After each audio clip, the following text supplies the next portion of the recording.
두배블리 TV입니다.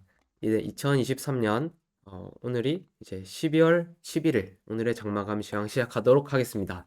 네, 제가 거의 한 일주일 만에 돌아온 것 같습니다. 일주일 동안 동원훈련 갔다가 이제 거기서 또 부대 독감이 유행하고 있더라고요. 그래서 하필 그 군부대 안에서 이제 독감 환자들 이렇게 격리해 놓는다고 해가지고 저희가 원래 쓰기로 했던 생활관을 못 썼어요. 그래가지고 그냥 일반 그 병사 친구들이랑 근데 이미 그 생활관 안에 병사 친구들도 다 독감이 걸려 있더라고요. 그래서 그냥 같이 생활하다가 다 옮아 버렸습니다.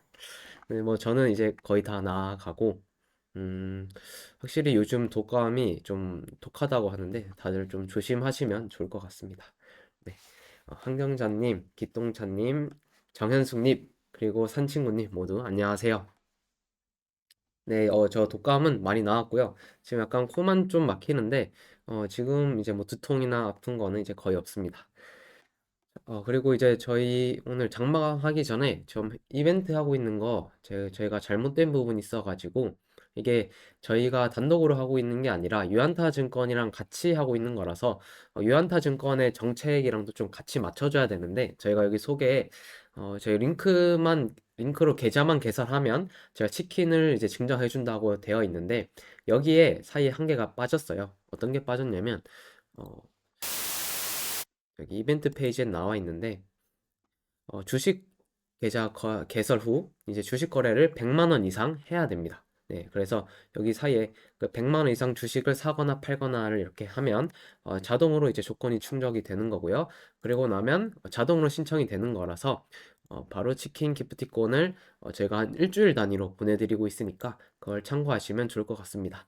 네, 바로 이어서 어, 바로 장마감 정리를 시작하면 최근 제가 한 일주일 정도 시장 정리를 함께 못했지만 그래도 시장을 틈틈이 살펴보니까 미국 증시가 계속 나쁘지 않은 모습을 보였습니다. 특히 어, 여기서도 보면 지금 FOMC를 앞두고 있어요. 지금 FOMC를 앞두고 미국 소비자 물가와 더불어서 다른 부분들을 갖다가 시장에서 많이 체크를 하고 있죠. 근데 우리가 좀 주목해야 될 부분들이 있는데 일단 첫 번째로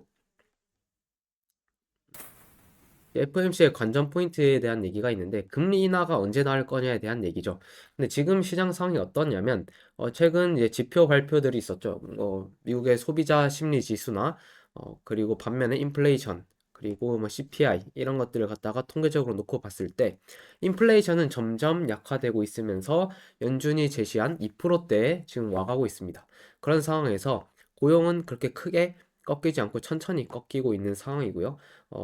그렇다 보니까 시장에서는 한편 골디락스에 대한 생각도 하고 있습니다. 그렇기 때문에 이렇게 되면 이제 골디락스가 펼쳐졌을 때 미국 증시는 더 갈 수 있는 상황이 되겠죠. 만약에 그렇지만 그게 아니라 음, 골디락스인 줄 알고 있었는데 내년이 돼서 미국 경기가 점점 빠르게 냉각되기 시작하고 고용이 빠르게 식기 시작한다면 금리 인하가 불가피하게 될 겁니다. 근데 그때 하는 금리 인하는 선제적 금리 인하 조치가 아니라 경기가 안 좋아지니까 그걸 확인하고 하는 후발 약간 선제적인 게 아닌 약간 뒤늦은 대응의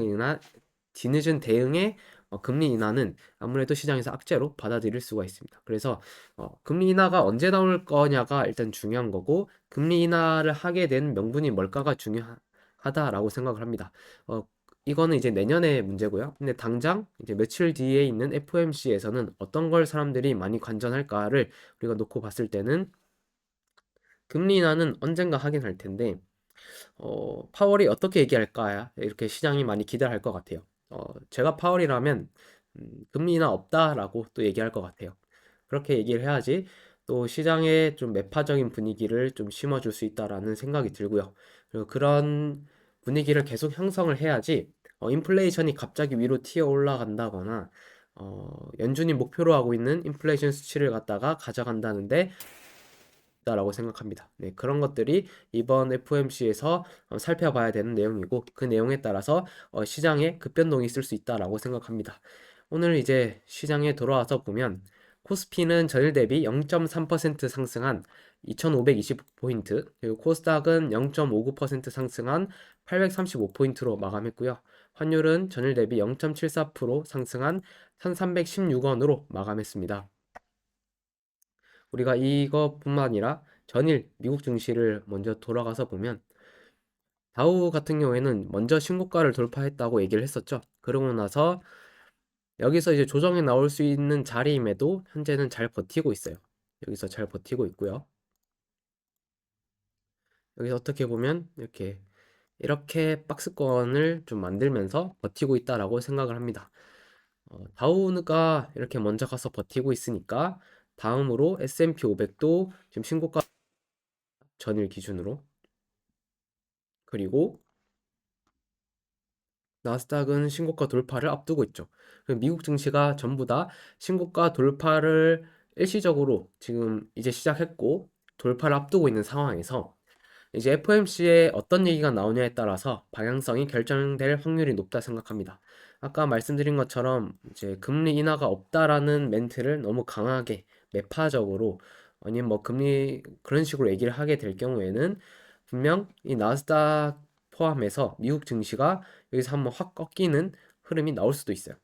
만약에 그런 게 아니라면 충분히 시장에서 받아들일만 하고 소화할 수 있는 내용을 얘기한다면 그대로 돌파를 해서 추가적인 상승의 여지도 열어놨다. 그럼 정말 산타랠리다라고 우리가 생각을 할 수 있다라는 거죠. 그래서 미국 증시를 이렇게 봤을 때 한국 증시도 나쁘지 않을 것 같다라고 생각을 할 수 있습니다. 코스피를 놓고 보면 코스피도 어느덧 이 지난주에 이제 좀 조정을 받으면서 이 지지선 아래로 내려왔다가 다시 반등을 했고요. 반등하면서 지금 자리를 잡아가고 있습니다. 코스피뿐만 아니라 코스닥 역시 여기 저항이 된 부분, 저항을 갖다가 돌파하기 위해서 조금씩 터치를 하기 시작을 했고요. 그래서 전반적으로 미국 증시를 따라 한국 증시도 완만하게 상승 각도를 올려가고 있다라고 볼 수 있다라는 거죠. 그래서 미국 증시와 함께 한국 증시를 비교했을 때 아직까지 크게 문제는 없어 보인다, 이렇게 평가할 수 있을 것 같습니다. 그리고 오늘 시장을 갖다가 주도했던 수급들을 한번 살펴보면 오늘 기관이 양대 시장을 순매수하면서 좀 강하게 이끌었다라고 볼 수 있을 것 같고요. 물론 오늘 뭐 0.3%, 0.59%라서 강한 상승이었다라고 할 수는 없지만 그래도 나쁘진 않았다라고 생각을 합니다.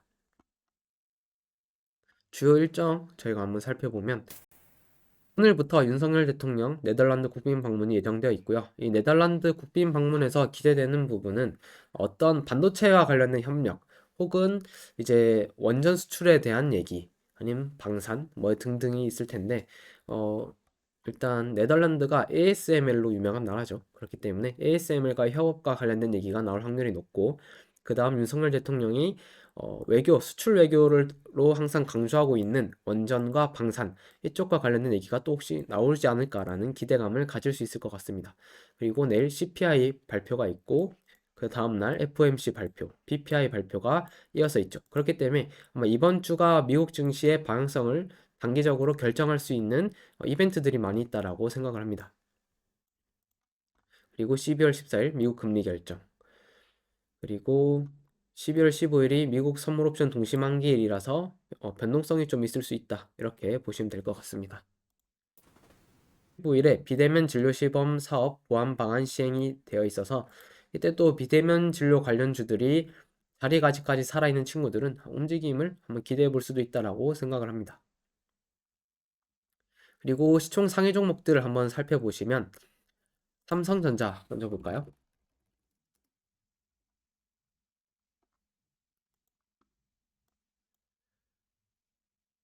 삼성전자는 지금 제가 예전에 그어놨던 지지선들이 지금 다 사라졌는데 다시 그거 보면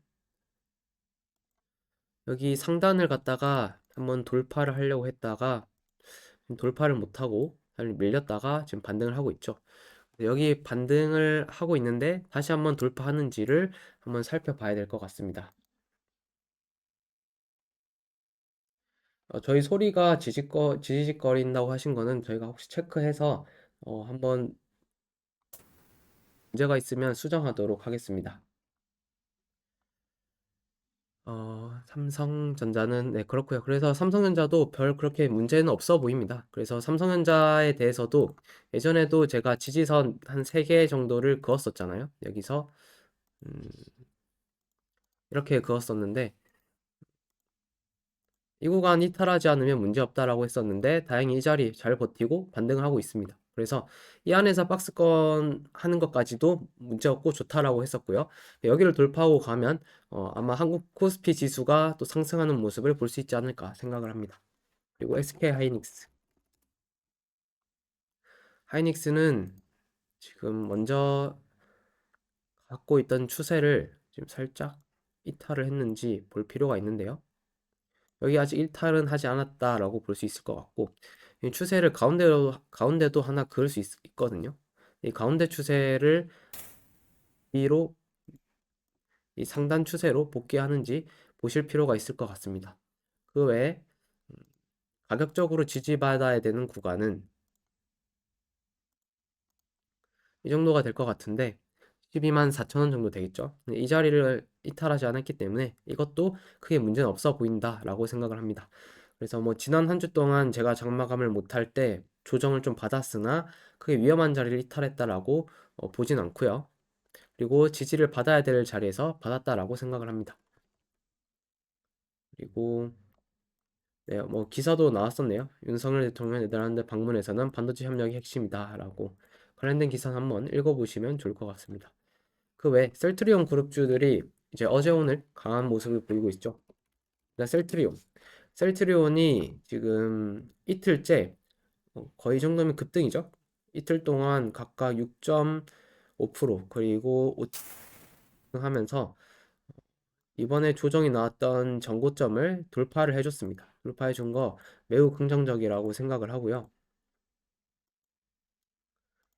아직 위에 있는 이 박스권 상단의 지점을 돌파하지 못했으나 지금 흐름 자체가 예사롭지 않다라고 생각합니다. 근데 왜 이렇게 돌파가 나왔는지에 대한 기사를 한번 살펴보면 셀트리온 그룹주에서 이제 개발한 바이오시뮬러가 오리지널 의약품을 제치고 뉴질랜드에서 보조금 지원 대상 품목에 선정이 되었다라는 소식에 기술력을 인정받았다. 이제 이게 더 큰 의미가 있는 것 같습니다. 그 이슈로 지금 이틀째 강세를 보이고 있고요.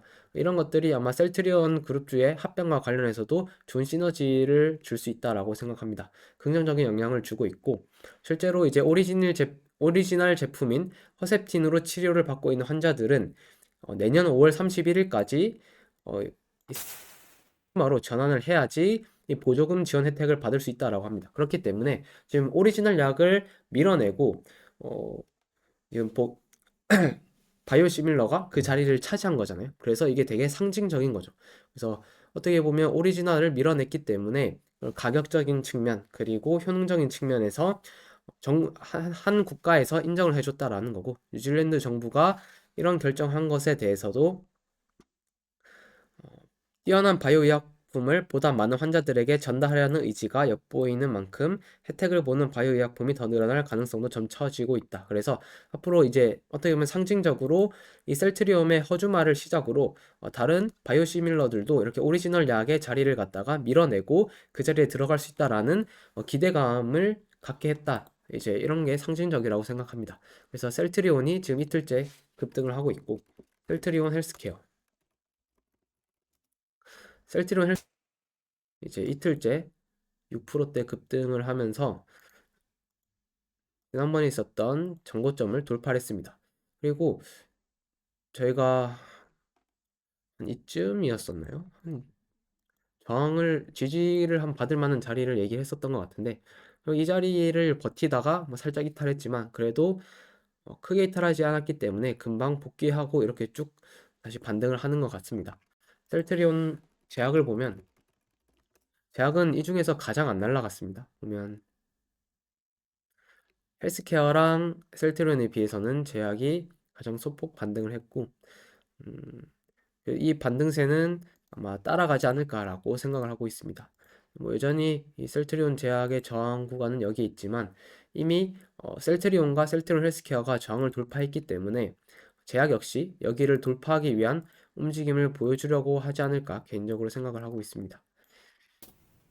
그리고 그 외에 이제 좋지 않은 얘기도 있는 것 같은데 셀트리온 그룹주에서 내부 거래 비중이 60%를 돌파한다라고 합니다. 이게 음, 우리나라에 있는 그 어떤 대기업 그룹사에 비해서도 가장 많은 내부 거래 비율을 차지하고 있다. 지금 이게 어떻게 보면 그렇게 좋은 이슈는 아니죠. 왜냐하면 내부 거래 비중이 많은 만큼 이걸 통해서 이제 예전에 불거졌었던 분식회계 이슈가 다시 나올 수도 있는 거고요.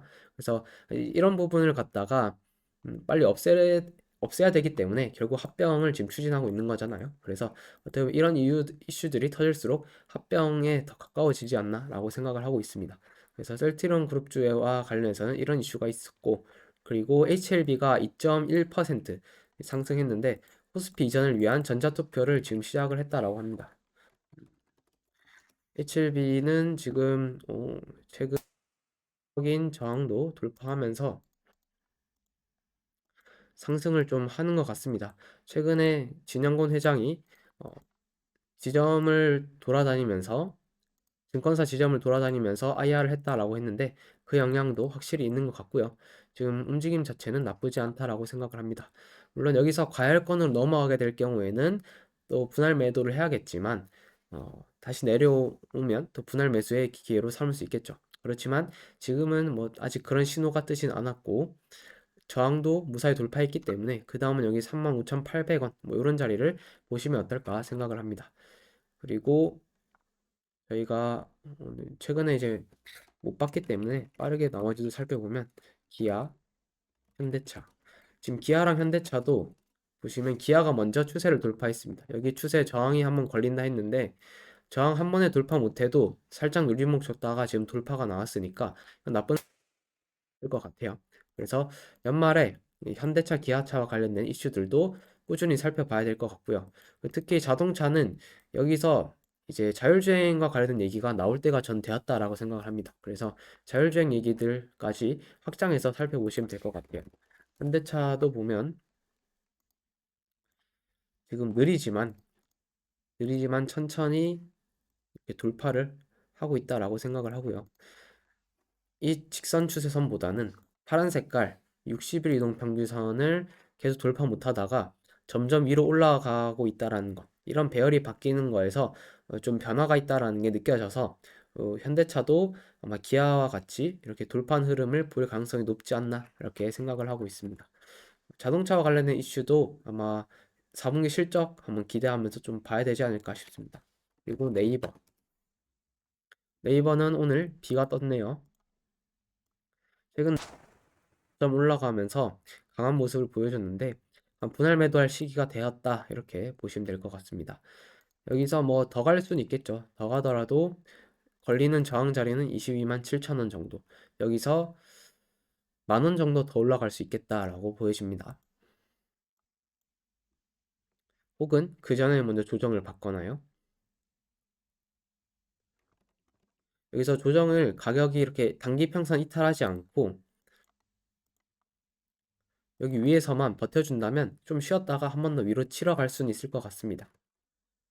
그리고 LG 에너지 솔루션.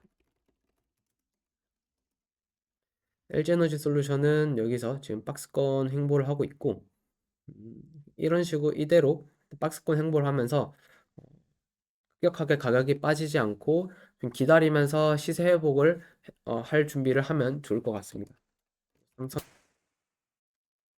왜냐하면 전반적으로 2차전지 투심이 확실히 안 좋아졌기 때문에 이 셀업체들도 좀 힘을 못 쓰고 있죠. 그래서 지금은 시간이 좀 약이 아닌가 싶어요. 그래서 주가는 더 이상 빠지지 않되 이 자리를 좀 지켜주다 보면 다시 기회가 온다라고 생각을 합니다. 그리고 에코프로. 에코프로도 최근 조정이 좀 나왔었고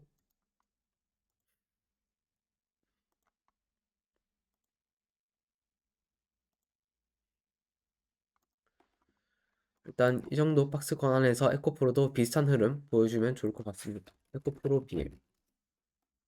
BM은 제가 여기 그건 어떤 지지선 아직까지 훼손이 일부 되었다가 그래도 복귀를 해서 다행인 것 같습니다. 이 자리 지켜주면서 일단 에코프로 BM이 빠지지 않는다면 여기서 한 번 더 움직일 수 있고요. 에코프로 BM이 움직이게 되면 코스닥도 같이 움직일 확률이 높지 않을까 생각합니다. 그리고 포스코홀딩스. 포스코홀딩스도 보시는 것처럼 거의 횡보하고 있죠. 그래서 2차전지 대형주들이 지금 이렇게 누워 있다 보니까 나머지들도 비슷한 흐름을 보일 확률이 높다라고 보시면 될 것 같습니다. 그리고 LNF. LNF도 급등하고 나서 오늘 약간 살짝 하락 전환형 캔들 패턴 신호가 나오긴 했는데 여기 있는 지지선 17만 8천원 좀 버텨주는지 보시면 될 것 같아요. 그리고 알테오제. 알테오제는 지난주에 추세를 이탈했습니다. 추세를 이탈했기 때문에 원래는 11월 말쯤 해서 어, 그런 머커와의 계약 결과가 나온다고 했었죠. 이거 어떻게 된지 일단 차트상으로 봤을 때는 이런 식으로 이제 추세 이탈은 좋은 신호는 아닙니다. 그래서 어느 정도 매도를 했어야 되는 게 맞지 않나 싶고요. 그리고 JYP. JYP는 아직 하락 추세 안에 있다라고 보시면 될 것 같습니다. 네, 그래서 빠르게 시총 상위 종목들을 대부분 한번 빠르게 훑어보려고 했고요. 전반적으로 느낌을 봤을 때 일단 바이오 쪽으로 돈이 들어오고 있다라는 게 첫 번째 보이는 거고 두 번째로 반도체. 바이오 반도체가 시장에 지금 쌍두마차의 느낌이 난다라는 게 제 생각입니다. 그 외에 자동차까지도 음, 조금 한 3등 정도 되지만 자동차도 여기서 힘을 더 내면 괜찮을 것 같다라고 생각이 들고 확실히 2차 전지 빼고는 다 나쁘지 않은 것 같습니다. 2차 전지를 제외한 모든 업종들이 양호한 흐름을 보이는 것 같고요. 엔터도 뭐 살짝 제외를 할게요. 그리고 블리 리포트 종목을 보시면 최근 발간했던 4.42%대 급등을 했습니다. 아이톡시가 슈퍼걸스 대전이 원스토어에서 이제 1위를 하면서 흥행을 한다라는 또 얘기가 나왔고요.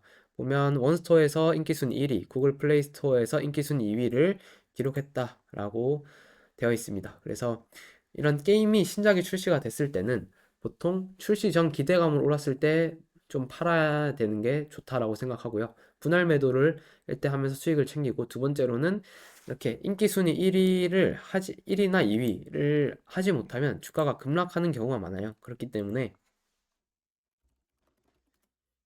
그 전에 한번 팔고 1위나 2위 할 가능성이 높다 생각하면 1위나 2위가 하는 걸 결과를 보고 또 일부 분할 매도를 하는 방식으로 접근할 수도 있겠죠.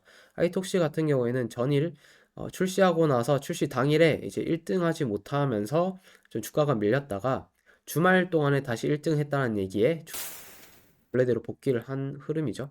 네, 정말 아직까지는 이 추세가 이렇게 하락 추세에 있기 때문에 손이 쉽게 나가는 종목은 아니라고 생각을 합니다.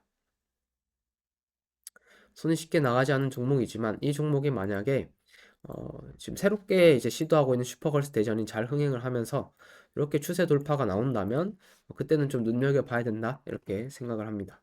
그리고 GI 이노베이션 최근에 이제 비가 나오고 나서 다시 좀 음, 조정을 받고 있는데 여기서 오늘 7%대 상승을 했죠. 그래서 바이오 쪽의 투심이 조금씩 돌아선다라는 게 보여진다 이렇게 생각할 수 있을 것 같아요. 개별 이슈로는 GI 바이옴의 대한레이저 피부 모발 학회에서 항비만 신약을 발표한다 이렇게 그런 이 정도가 있고요. 그리고 바이오 회사들은 내년 1월에 특히 신약 개발 회사들은 JP모건 헬스케어에 대한 또 기대감이 좀 산반영되면서 아마 12월 달부터 미리 움직일 가능성이 있다라고 생각하시면 될 것 같습니다. 그리고 그 외에 최근에 또 저희가 보고서를 냈던 나스미디어도 지금 상승하는 모습이고요. 이거 한 일주일 정도 됐나요? 11월 말에 냈던 것 같은데 어제 오늘 해서 이틀 동안 나쁘지 않은 흐름 보여주고 있는 것 같습니다. 추세도 보시면 여기서 점점 배열이 바뀌고 있기 때문에 나쁘지 않다 이렇게 생각을 합니다.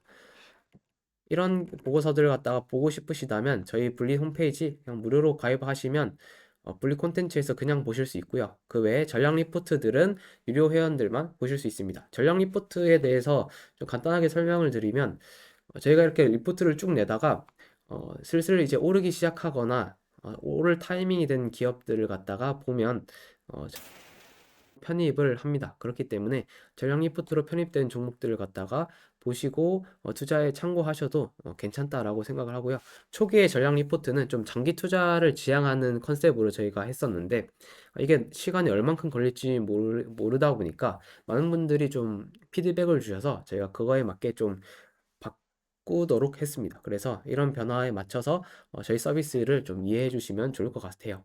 그래서 여기서 이제 저희가 보다가 상승할 만한 친구들이 있으면 전략 리포트 편입을 하는데 최근 급등했었던 카페24 같은 경우에는 저희가 정말 많이 올랐는데 전략 리포트 편입을 빠르게 했어야 되는데 하지 못했습니다. 이건 보고서 내자마자 계속 저점 올라가더니 급등이 나오고 슈팅이 나오고 해버려서 이런 경우는 좀 아쉽지만 그 외에는 제가 한 모니터링 하다가 괜찮은 종목들을 전략 리포트로 편입한다 이렇게 이해하시면 될 것 같아요.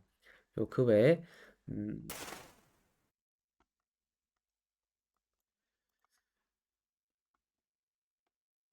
얘기할 거는 다 얘기한 것 같고 여기서 이렇게 쭉 보시면 아이톡시 같은 기업들이 이렇게 지금 매매일지에서 매수 신호가 나온 게 보이시죠?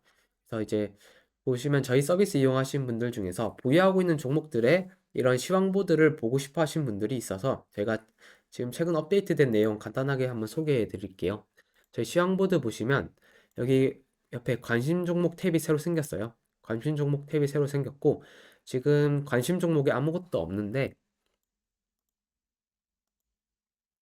메뉴 번호 2710 이거를 갖다가 왼쪽 상단에 누르시면 이 창이 뜹니다. 이 관심 종목 창이 뜨면 여기서 우클릭을 하시고 내가 원하는 종목을 넣으시면 돼요. 예를 들어서 어, 뭐 넣을까요? 아까 시총 상위 종목들을 넣어도 되고 아니면 뭐 내가 오늘 봤던 종목들을 넣어도 되는. 그래서 여기 오늘 상승률 상위 종목들 한번 제가 넣어볼게요. CCS.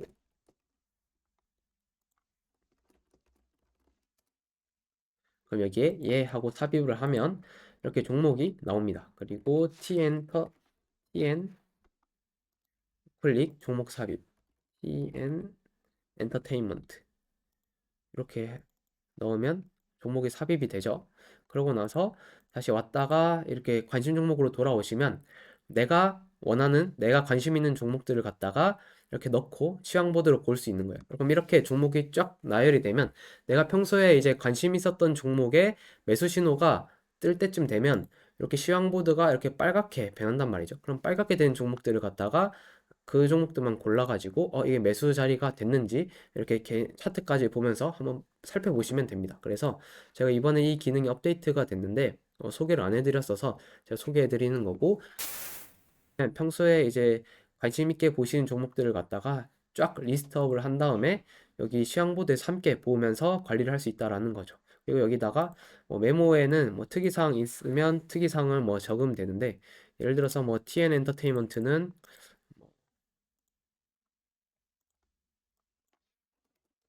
이게 옛날 초록뱀 그룹이더라고요. 옛날 초록뱀 그룹. 이거는 촉수원금. 위험한 회사는 안 건드리겠다. 뭐 이런 거 생각하고 계신다면 이렇게 메모 내용 적으시면 되고 옆에 여기 새로 고침 버튼이 있는데 이제 이걸 누르시면 이렇게 메모 버튼도 업데이트된 걸 볼 수가 있습니다. 아니 혹은 옆에 다른 탭을 갖다 오셔도 보실 수 있고요. 그래서 제가 짬내서 이제 중간에 저희가 새롭게 업데이트된 부분 었으니까 관심 있는 종목들 여기 아까 2710 이 관심 종목에서 다 한번 추가하시고 이렇게 추가하셔가지고 시황보드에서 한번 살펴보시면서 매매를 연습하시면 정말 좋을 것 같습니다. 네, 이렇게 해서 중간 공지 마치도록 하고요. 바로 이어서 오늘 시장을 갖다가 주도했던 주요 키워드들 한번 살펴보겠습니다. 정치인, 로봇, 양자암호, 초전도체 이렇게 네 가지 키워드고요. 이 중에서 일단 초전도체 얘가 다시 나오면서 이제 CCS가 급등을 했어요. 초전도체 관련해서는 이제 LK99와 관련된 논문의 저자 권영한 교수는 여전히 LK99가 초전도체라고 믿고 있다라는 얘기를 했었고요. 이것과 관련해서 좀 마음이 뭐 급했던 게 좀 하나의 아쉬운 부분이다. 뭐 그런 얘기를 했다라고 하는데 시장에서는 이제 테마가 급등하고 나서 조정을 꽤 받았다 보니까 이런 관련된 기사가 나오니까 또 좀 반등한 건데 이건 좀 일시적일 생각을 합니다. 뭐 이 사람이 초전도체라고 이제 믿고 있는 것과 주가가 가는 거는 사실 별개의 영역이거든요. 별개의 영역이고 이거 이슈를 따라서 그런 세력들이 있으면 그 세력들이 주가를 이제 움직이는 거라고 보시면 될 것 같아요. 그래서 이런 것과 관련해서 오늘 CCS가 시장에서는 대장 역할을 했다라고 보면 될 것 같고 그 외에 정치인과 관련해서는 와이더 플래닛이란 기업이 있어요. 와이더 플래닛이란 기업이 있는데 갑자기 이정재가 유상증자에 참여했습니다. 네, 이 이정재가 배우 이정재 맞습니다. 배우 이정재 그리고 배우 정우성 그리고 위즈윅 스튜디오 이렇게 컨소시엄을 구성을 해가지고 유상증자를 참여를 했고요. 예, 그로 인해서 지금 이틀째 상한가로 마감을 한 것 같습니다. 뭐 보면 플래닛이 지금 이틀째 지금 상한가 마감을 했고요. 이 회사가 시가총액도 낮고 회사 상태도 좋지 않은 상황인데 이정재가 유증을 참여했다라는 거죠. 이런 부분이 좀 특이한 부분이라고 할 수 있을 것 같고 이런 기업들이 왜 급등하는지에 대해서는 저희가 급등패스에서는 다 한번 설명을 드렸었죠. 그래서 급등패스 회원님들 중에서 지금 방송 보시는 분들은 저희가 같이 공부했던 내용 한번 복습해 보시면 아마 좋은 교보제가 되지 않을까 생각을 합니다. 요거 참고하시면 될 것 같고 그리고 이제 이정재란 키워드가 시장에서 핫한 이유가 오징어 게임도 있지만 최근에는 한동훈 관련주로 이제 이정재가 엮이기 때문이죠. 이정재 배우와 한동훈 법무부 장관이 서로 친구라는 게 밝혀지면서 시장에서 이정재 관련주가 한동훈 관련주로 엮이게 되었었고요. 과거에는 이제 오징어 게임 관련주가 이제 이정재 관련주로 급등했는데 지금은 그것보다 더 모멘텀을 갖고 있는 한동훈 관련주로 엮여 있다라고 보시면 될 것 같습니다. 그래서 와이더 플래닛 그리고 와이더 플래닛의 유상증자를 참여한 위즈익 스튜디오도 같이 상한가를 갔고요. 그래서 이런 친구들이 모두 다 엮여서 이제 급등을 했다라고 보시면 될 것 같습니다. 그리고 이제 12월 10일부터 이제 총선 내일부터네요. 이제 내일부터 이제 총선 후보자 등록이 예정되어 있기 때문에 관련해서도 이제 후보자들 등록에 따라서 정치 테마주들이 또 엎치락 뒤치락 할 수 있으니까 그 부분도 참고하시면 좋을 것 같습니다. 뭐 한동훈 관련주만 지켜보셔도 되고 그 외에 뭐 이낙연이나 아니면 제가 평소에 자주 얘기했었던 조국 관련주 그리고 이준석 관련주 이런 것까지도 한번 같이 폭넓게 볼 수 있지 않을까 생각합니다. 그리고 로봇과 관련해서도 하나 이슈가 있었죠. LIG 넥스원이 이제 미국의 고스트 로보틱스를 인수하기로 했습니다. 근데 이것과 관련해서도 말이 많긴 한데 저는 일단 LIG 넥스원의 주가가 이거를 다 말해주고 있다라고 생각합니다. 오늘 상한가를 갔고요. LIG 넥스원의 시가총액이 지금 2조 1692억입니다. 이런 종목이 지금 상한가를 갔다란 말이죠. 그리고 조금 차트를 늘려서 보면 이전에도 못 갔던 자리를 지금 새롭게 돌파했다는 거죠. 이만큼 시장에서는 기대감이 많은 종목이 되었다라는 거고요. 왜냐하면 단순 방산업체였는데 로봇이라는 모멘텀이 붙게 되었고, 그리고 이 로봇이란 모멘텀을 붙게 되었을 때 LIG 넥스원이 고스트 로보틱스를 너무 싸게 인수를 했다라는 것도 시장에서 놀랐던 부분인 것 같아요. 일단 고스트 로보틱스에 대해 설명을 드리면 고스트 로보틱스는 미국에서 현재 미군에 지금 실제로 로봇계를 납품을 하고 있어요. 이게 실제로 미국 국방부를 뚫고 납품을 하고 있는 건 정말 대단한 거고요. 현대차 그룹에서 이제 인수했었던 보스턴 다이나믹스 여기도 이제 로봇으로 유명을 하죠. 예전에 영상도 많이 돌아다니고 했었는데 근데 거기는 아직 미국 국방부에 납품을 하고 있지는 않습니다. 그래서 이 고스트 로보틱스가 그런 레퍼런스 면에서는 더 우월하다라고 생각을 하고 있는데 그런 기업을 이제 LIG 넥스원이 지분 60% 가져오는 인수를 했습니다. 그래서 40%는 기존의 최대주주들이 남겨놓고 있지만 LIG 넥스원은 그 창업주가 이제 사망을 하고 가족들이 이제 지분 정리 매각에 대한 뜻이 있을 때 좋은 기회를 틈타 가지고 잘 인수를 해왔고요. 향후에 이제 로봇계에 뭐 LIG 넥스원에 미사일이 달릴 수도 있는 거고, 혹은 뭐 어떻게 될지 모르겠지만 향후 이제 방산 기업으로서 도약할 만한 좋은 발판이 되었지 않나라고 생각합니다. 그래서 LIG 넥스원에 그런 좀 하나의 강한 부스터가 달렸다라고 생각하고, 시장에선 그런 기대감으로 오늘 급등이 나왔다, 이렇게 해석을. 그리고 그 외에 국내 시장에서는 KRM이라는 회사가 있는데, 여기도 고스트 로보틱스의 한국 총판이라고 해야 될까요? 한국 공장, 네, 한국 공장이라고 하는 게 맞을 것 같습니다. 한국 공장을 갖고 있는 KRM이 또 시장에서는 좀 부각이 되면서 장중에 뭐 급락 시작했다가 상승 마감을 했다, 이렇게 볼 수 있을 것 같습니다. 그리고 이렇게 주가가 오르고 나서 오른 상태로 지금 고점을 유지하고 있는 종목들은 한 가지 주의해야 되는 게 있습니다. 뭐냐면 연말에 있을 대주주 양도소득세를 좀 조심을 해야 돼요. 왜냐하면 지금 뭐 10억에서 30억으로 상향이 되었다라고 하더라도 보통 이제 이렇게 급등하고 나서 자리를 유지하고 있으면 대주주 양도소득세 대상자들이 주식을 보유하고 있을 확률이 있습니다. 그 친구들 같은 경우에는 일단 그 세금을 회피하기 위해서 연말까지 물량을 좀 던져야 될 수도 있기에 주가가 상승하고 나서 계속 고점을 유지하고 있는 주식들은 좀 특히 연말에는 조심을 할 필요가 있다라고 생각을 합니다.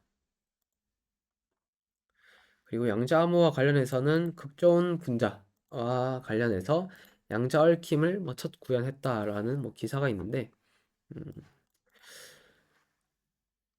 뭐 양자암호와 관련해서는 뭐 계속 테마성으로 왔다 갔다 하면서 특히 보안 이슈가 있는 한 움직이고 있기에 뭐 꼭 이 기사만으로 움직였다라고 할 수는 없겠지만, 근데 양자 얘기가 나올 때마다 튀는 종목들이 있죠. 뭐 대표적으로 오늘은 엑스게이트인데, 엑스게이트가 오늘 이렇게 급등을 했었고요. 그 외에 우리로도 12%대 뭐 급등했었고, 이런 식으로 반응하는 친구들이 있다, 뭐 이런 걸 익혀주는 정도로만 보시면 될 것 같습니다. 그래서 뭐 시장에서는 오늘 테마주 중심으로 장세가 흘러갔지만 여전히 아까 느냐라는 큰 틀을 놓고 봤을 때는 어, 반도체와 그리고 크게는 AI라고 생각을 합니다. AI 쪽이 어떻게 파생될지는 한번 지켜봐야겠으나, 음, 일단 AI에 필요한 뭐 반도체부터 해서 그리고 AI로 파생되어 나올 수 있는 서비스까지 다양하게 상상할 필요가 있다라고 생각을 하고요. 큰 흐름은 AI가 맞는 것 같습니다. 그렇기 때문에 AI에 꼭 필요한 것들은 장기적 관점에서 볼 필요가 있지 않을까라는 생각을 하고 있고요. 너무 비싸거나 과열되어서 지금 보기가 애매하다라고 생각하는 부분들은 조정이 나올 때 기다렸다가 살펴보는 것도 맞는 것 같습니다. 제가 그 뱃사부님 하셨던 말씀 중에서 제일 기억에 남는 것 중에 하나가 매일 안타를 칠 필요가 없다라는 얘기를 하셨던 것 같아요. 그러다 기다리다가 을 치면 된다.